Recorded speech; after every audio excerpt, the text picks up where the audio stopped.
right, and welcome to FinTips Live. If we haven't ever met, I'm Eric with Jazz Wealth Managers, where we don't just invest dough, we like to educate on dough. So let's talk about a topic today that a lot of retirees are getting really wrong.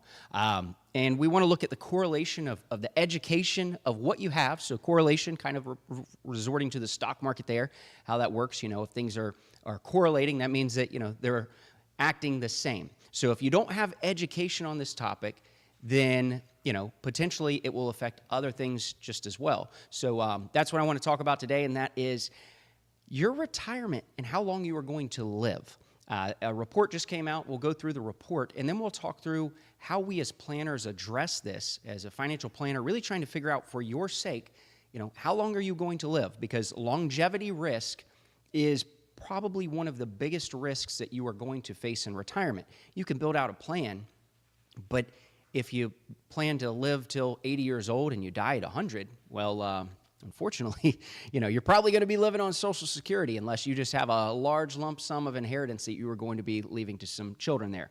All right, so let's take a look at this article. This is investmentnews.com.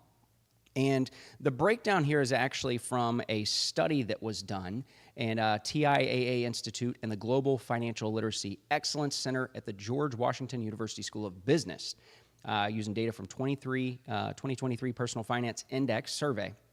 Longevity literacy. So financial literacy is one thing. Longevity literacy, I guess, is a whole nother thing. So respondents were asked to identify the likelihood among 65-year-olds of living to 90, the likelihood dying relatively early by age 70. Only 12% got both correct. And so just on that note right there, as a financial planner, generally speaking, kind of the rule of thumb is you're going to live to 90. That's just what's in there. That's not the national average, but it's giving you a little bit of an extra leg up on the national average just due to the fact that, hey, if things don't work out, and you've got some inheritance for the kids, potentially if you've got kids or you leave it to charity, whatever the choice is you have with your money at the end of life. But if you do live longer, you've got a little bit of a nest egg there because, for some people, living on Social Security is fine. That's what they've got. That works for them, and they're going to be just fine. But if your plan is to live on more than just Social Security, even if you are 90, maybe you have some other expenses that you want to do in life, or, maybe Social Security just covers the basic necessities and you still need to keep the lights on. Well, you've got to have money to be able to do that. And so looking at this here, for men, there's a 30% chance of living to 90 and a 10% chance that they will not live beyond 70. While for women, 40% chance of living to 90 and less than 5% chance of dying by 70. So, I think most people know women tend to live longer. So as far as planning goes, we still look at 90 for the average person in general. I'll talk through in a minute what we look at, though, and really how we try to fine-tune this as best as possible for you. But asked how long they think a 65-year-old is likely to live, just 35% correctly said 84 for men, 87 for women. So like I say, we're shooting for 90, 84 for men, 87 for women is the actual average there. So why it matters. So this is where it really correlates if you're looking at things. So if you have 50% have determined how much they need to save for retirement, compared to only 32% of those with weak longevity literacy. So basically, if you figure out how much you want to save and how much you need to live on in retirement, the people who actually know the numbers of longevity are going to be better off than the people who may not know that. Now, 72% are saying for retirement are saving for retirement on a regular basis compared to 58% of those with weak longevity literacy. Again, it goes back to just knowing your numbers. And somebody who's in tune with, hey, potentially when am I going to die so I can plan for retirement, it's going to be far better off than the person who's just, I'm just kind of living life. They're probably not as in tune with things, and that's why they're not saving as much money here. And then 69% are confident about having enough money to live comfortably throughout retirement, compared to 53% of those with weak literacy.